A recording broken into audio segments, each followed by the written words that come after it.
Dr. Rachel Laryea is a thought leader specializing in race and money, ethical entrepreneurship, and social good. She's a Goldman Sachs and Yale alumni, and her newest book is Black Capitalist, a Blueprint for What's Possible. Welcome to the show, Rachel. Thank you so much for having me, George. Yeah, excited to have you on. Tell us about your personal lives, more about your work, and what motivated you to write the book. Yeah, so it's very much the case that I've always been interested in the intersection of race and money. Growing up, it was the case that every kind of example or model that I saw of wealth was correlated to whiteness. And so that got me asking myself the question of what might it mean to be both Black and thriving? And what would be the cost associated with that? My mother, she immigrated to the US from Ghana back in the 80s. And over time, and through the help of an affordable housing program and a lottery system, was able to buy her kind of first home in what was at the time the wealthiest county in Northern Virginia, where we grew up.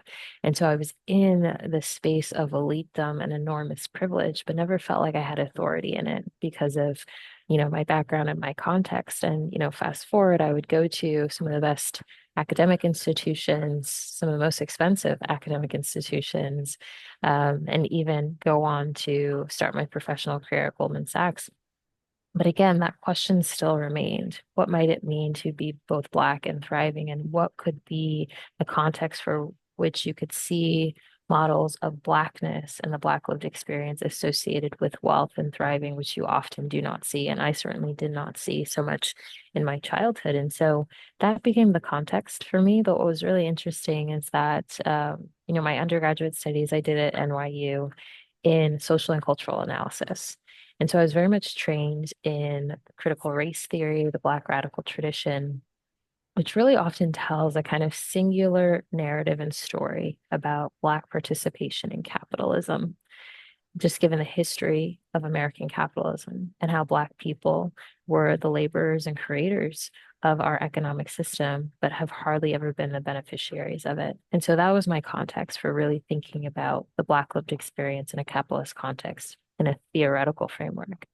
But then I started my career, as you mentioned, at Goldman, and I was seeing for the first time how Black professionals in high finance were both critical of an economic system, but still using it to their benefit in order to create social good, not just for themselves, but also for their communities as well. And so for me, that totally kind of shifted my paradigm in thinking about, okay, how can we be both critical of things, but still navigate in them every single day and navigate from a place of agency and empowerment and from a place of intentionality and strategy in order to create new outcomes within that system for ourselves. And so that's what really kind of solidified my interest to then ultimately write this book, Black Capitalist, which is really a blueprint for how we can navigate the moment that we're in now as we continue to strive for a more kind of economically liberatory system for all of us. Well, that's pretty heavy stuff, Rachel. It's, it's awesome. Okay. And you figured it out.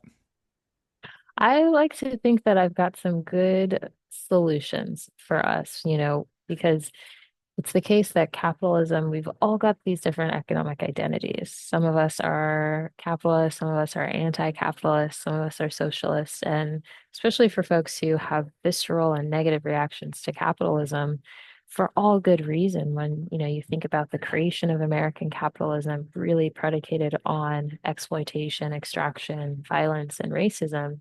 And the capitalism we experience today is really centered on profitability and private ownership. It doesn't leave a lot of room to think about social good.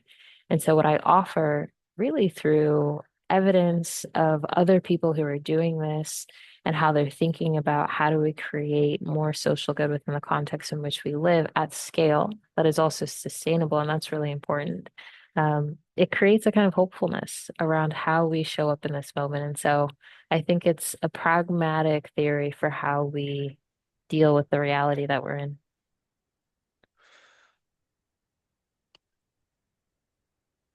So many different ways and to have this conversation. I'm fascinated by all of it.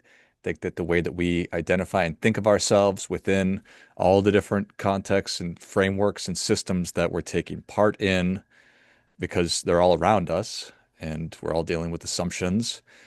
When you were a young person, a little girl, and you're looking around and you're associating wealth with white, do you think that your parents felt that same way? Was this unique to you? Did the people that you were interacting with feel the same way? I think it was certainly the case from my mother's kind of experience. As I mentioned, she immigrated to this country really in search of and in chase of kind of elusive American dream. And, she was experiencing in real time what it meant to be Black in America and the challenge associated with that. And so hustling became really the only medium by which she could achieve some kind of economic freedom or tap into intergenerational wealth building. And none of it was easy. She worked two jobs, 7 days a week for my entire childhood. And that was the context by which she was able to position herself well enough to, become a homeowner. And so all of the additional work, additional labor to really achieve some kind of economic stability was front and center for her. And I, had a front row seat in seeing that. And so when I was, existing in these spaces, as I mentioned, of my hometown and seeing how wealth just looked and felt different for my white counterparts, there was something very different about the experience that I was having. And it kind of really crystallized for me how race can really make a difference and how we participate in capitalism, how we are received in society on account of our race in our pursuit of economic thriving as well. And so that really kind of set the tone for me as a child, seeing my mom's experience of how it could be so different for her as an immigrant, as a Black woman, raising two kids on her own and trying to achieve this American dream. Credit to your mom that's working two jobs, 7 days a week, two kids, single mom. Amazing. That's Yeah, awesome. yeah, she really did it. She did it. And then seeing you go to go to Goldman Sachs and get a doctorate from Yale, and now this amazing book. Do you think that that's a version of the American dream, or how is she thinking about it, do you think? Yeah, I think the way she thinks about it is her sacrifices are paying off. Because she came to this country, as I mentioned, in chase of that dream, which wasn't necessarily going to be for her to enjoy. Because so much of her sacrifice was on behalf of her kids so that we could live the lives that we live now. And so for her to see that coming to fruition, that is such a gift to her. And what's interesting about her story is that she came to this country not with the intention to stay. She has every intention to go back home to Ghana. But it was really about how can she position her children in the best way possible to have a life where you're not making choices based on desperation. Everything is available to you if you persist and put your best foot forward. And so for her, I think her children are achieving the American dream on account of her sacrifice. Yeah. What popped into my head was that quote that I'm not going to be able to pull correctly, but you're planting seeds of trees that you'll never sit under. So, Yeah, yeah, exactly. Exactly that. uh, what an emotional thing for Mm. somebody to be that sacrificing and to bust her butt so much that it worked out, but still the day to day of it to be so focused.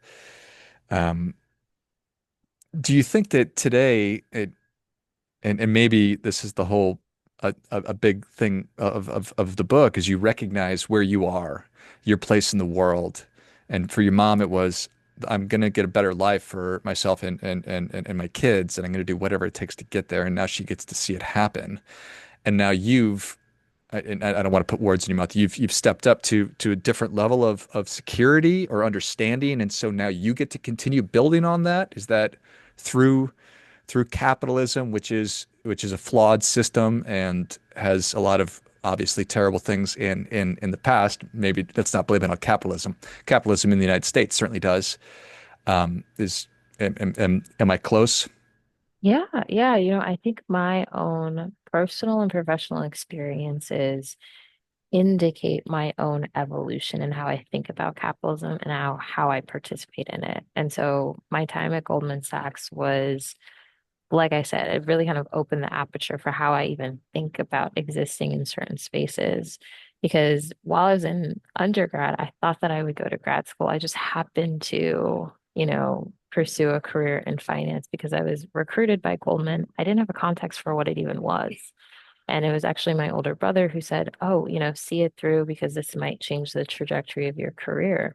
And so that was my starting point, surprising to me. But then as I saw that, okay, you can be still critical, you can still be resistant of the harms of a system while still engage within it in order to create new outcomes for yourselves and for your communities, kind of gave me a new framework to even situate myself within what some might call the belly of the beast, which is Wall Street, but even while I was at Goldman, I had plans to still go to grad school. And at that time, when I became a grad student at Yale, I was still thinking about how can I exist in institutions that are still part of this capitalist engine in a way that's going to be kind of useful to me and my community.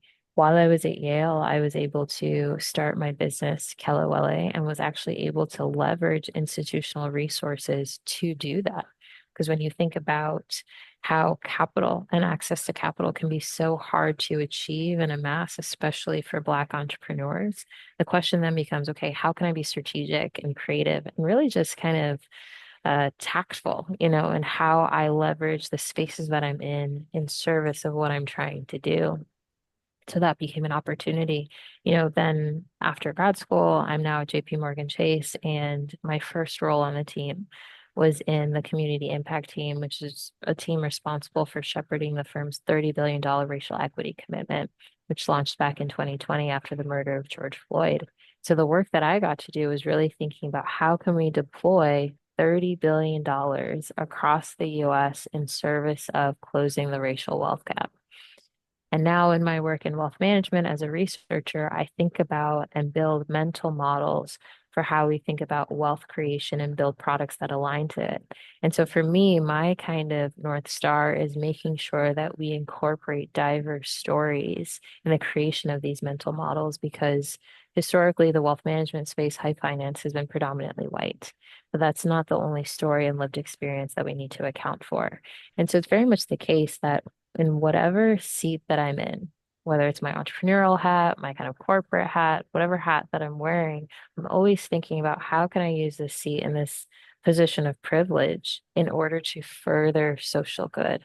And so that's kind of tracked my own evolution and how I think about capitalism because it has been able to create positive economic outcomes for me.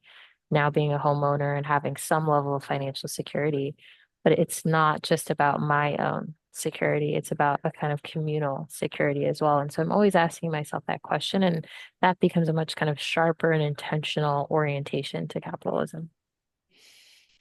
I think it's all fantastic and awesome. I almost, as you're telling me or talking, on one end of the spectrum, you have your mom who's completely outside the system when it comes to the country, and as an individual, just makes it happen. And now her daughter is deploying $30 billion or whatever the number was across the United States. It's extraordinary. Yeah, you It, know? it's wild in such a short amount of time. I've always been a person, I'm just such a self-reliant person, and there's a million different reasons for that. I had the opportunity to do it, obviously, and I was obviously supported in being a self-reliant kind of a person or whatever.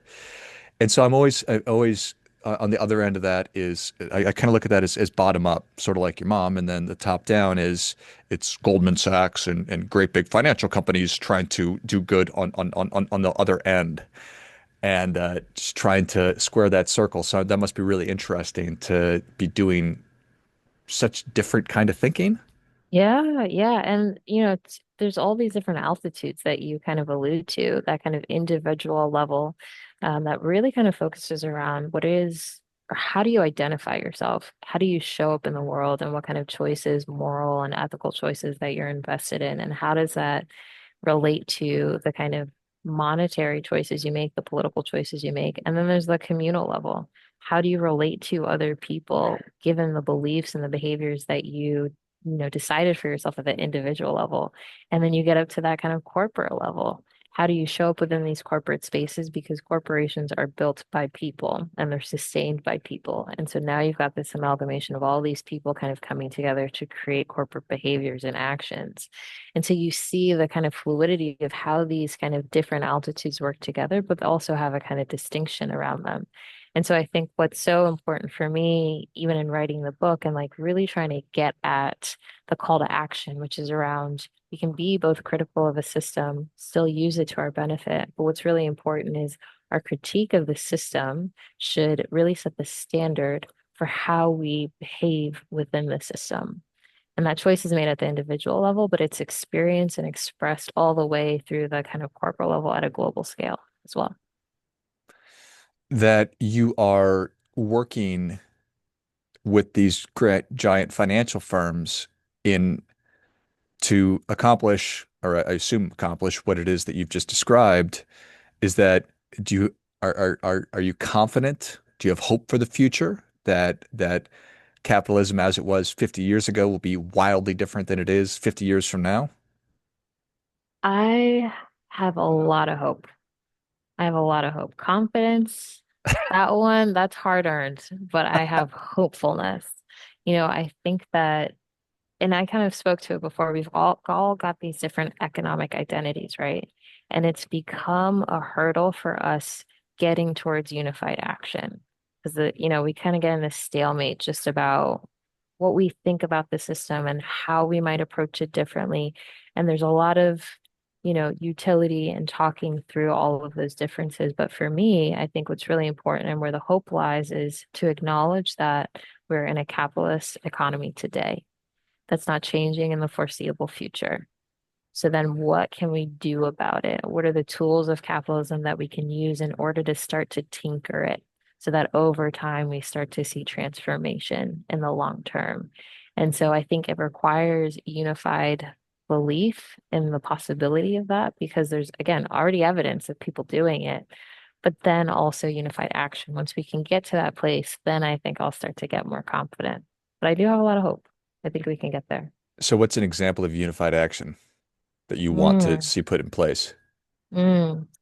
Unified action, I mean, I think because capitalism is, if you might imagine it metaphorically as a pie, we've all got different slices of the pie. Some slices are bigger than others.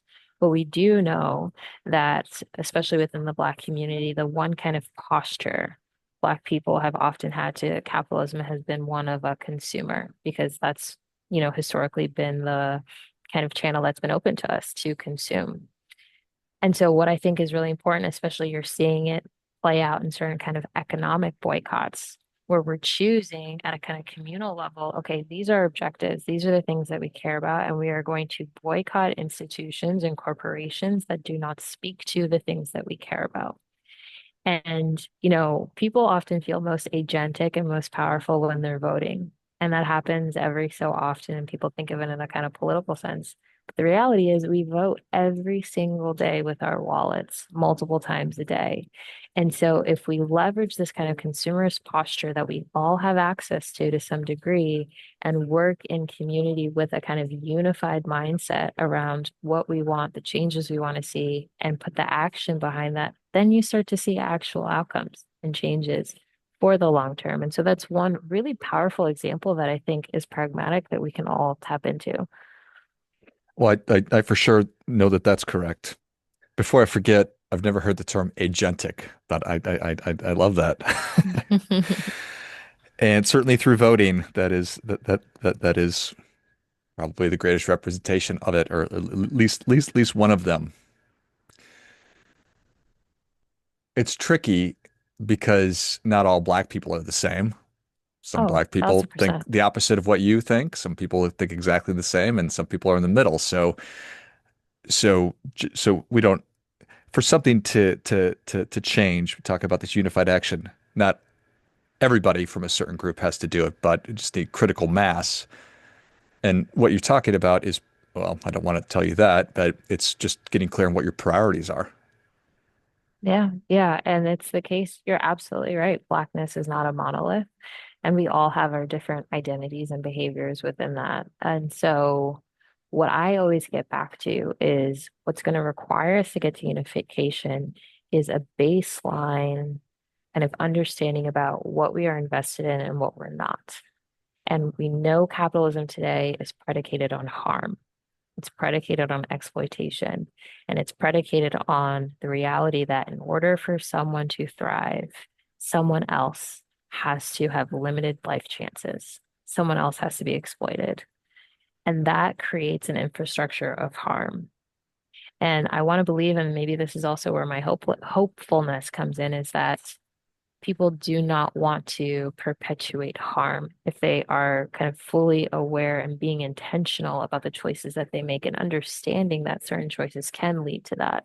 So if we can get that kind of groundswell at that kind of lowest altitude of individual choices and beliefs to like then be in community around like, hey, we have to decide as a society who and what we value.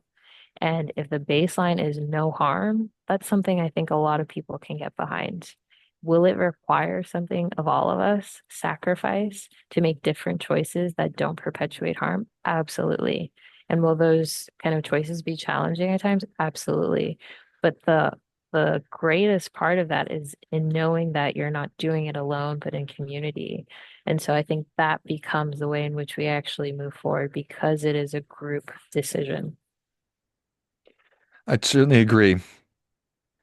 And it's easy for me to kind of do my own thing, but I think that I'm probably more of an outlier. I think more people want to feel like they're not out there kind of on their own, and that there are a lot of other people who are marching lockstep with them. So I appreciate that very much.